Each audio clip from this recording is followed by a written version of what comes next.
Hello everyone, welcome to our YouTube channel. So in this video, I will tell you how to mark tasks as complete. So first of all, we are opening our tasks.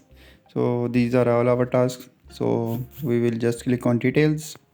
Now click on completed, mark complete. Now I am clicking on this button to hide it.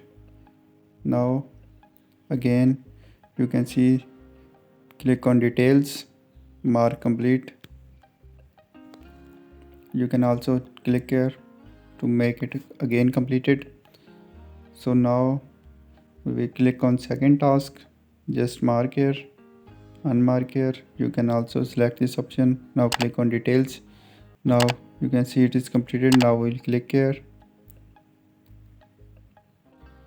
So in this way you can easily mark task as completed on Asana.